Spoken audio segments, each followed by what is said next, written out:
la Nueva Granada alcanza la independencia de la corona española, una de las principales contradicciones del sistema político radicaba en que la democracia estaba tan restringida que la mayoría de las gentes no podían ejercer el sufragio. Además, no existía sólidamente la nación como un proyecto político capaz de trascender las identidades localistas y regionales, para generar un sentido de pertenencia a un proyecto de sociedad unificada, aunque diversa. En general, durante el siglo XIX, las constituciones, al aprobar el sufragio universal, solo facultaban la participación electoral de los padres o cabezas de familia, hombres mayores de edad y propietarios. Solo una minoría masculina, propietaria y alfabeta, estaba capacitada para escoger a unos electores.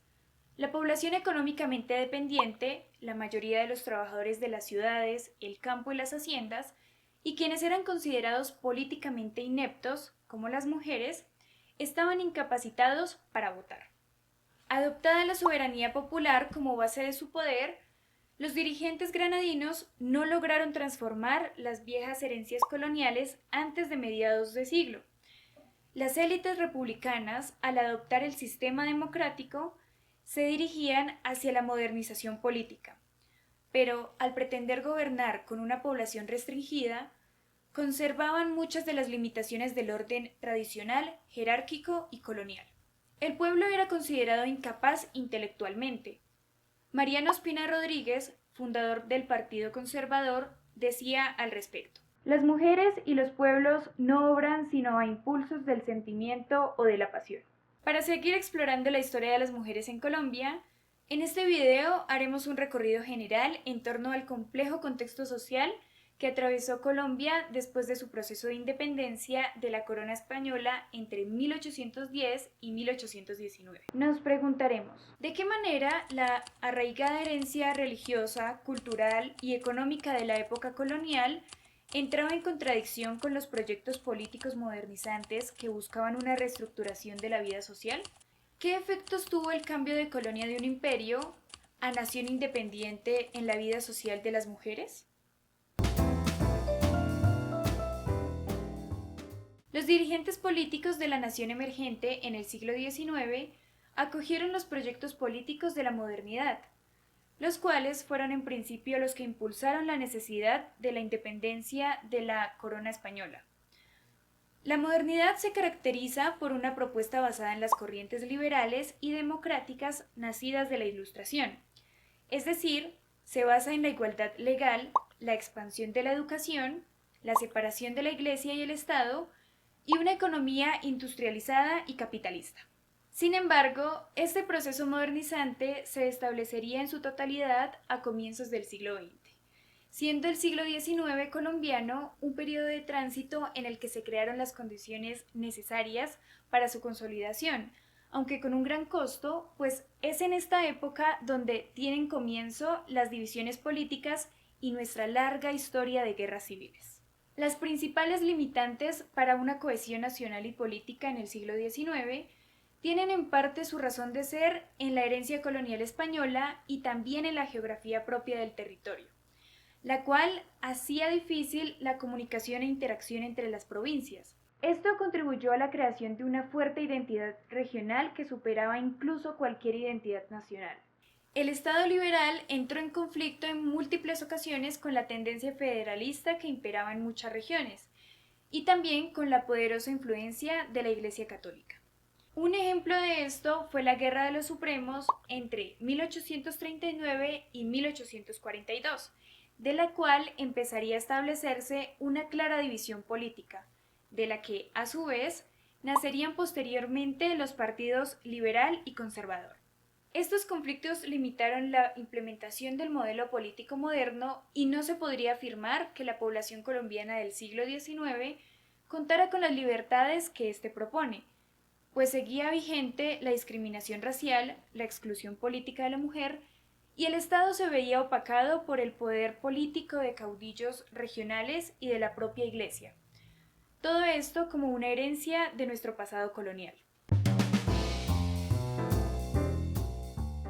La economía colombiana del siglo XIX se centraba en el trabajo agrícola y minero. En estos sectores las mujeres de la época representaban una parte significativa, tal como lo señala el profesor Luis Javier Ortiz Mesa. De cerca de 40.000 mineros registrados para todo el territorio nacional en 1870, el 46%, cerca de 18.000, eran mujeres, gran parte de ellas mazamorreras. Las actividades agrícolas, sin embargo, ocupaban numéricamente más mujeres que la minería. De casi 797.000 agricultores, el 17%, alrededor de 136.000, eran mujeres. Con el incremento de las exportaciones agrícolas a mediados del siglo XIX, las mujeres desempeñaron aún más puestos de trabajo en la agricultura, especialmente en los campos de cultivo de café.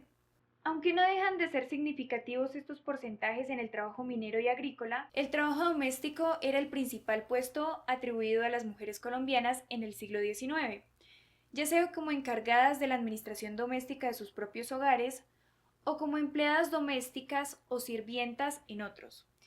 En este último caso, era común que siempre fueran indígenas, negras y mulatas, las que se encargaban de cocinar, coser, lavar, entre otras labores del ámbito hogareño. Cabe mencionar que, a pesar de todo, las mujeres iban ganando poco a poco un espacio en las políticas modernizantes, ya que empezaron a formar parte de las instituciones educativas.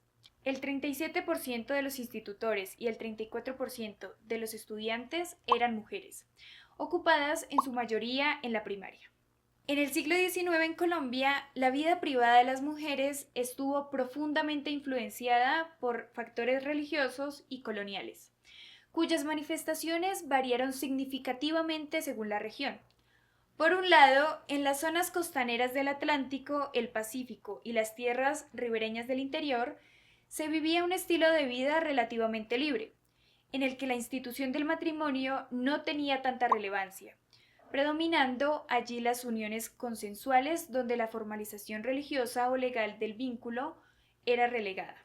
Por otro lado, los altiplanos cundiboyacense y del suroccidente se caracterizaron por una mayor actividad religiosa, lo que implicaba que el matrimonio representaba una institución fundamental para la organización de la vida social de las mujeres, a tal punto que fue en Boyacá donde en el censo de 1870 se encontraban las cifras más altas de matrimonio.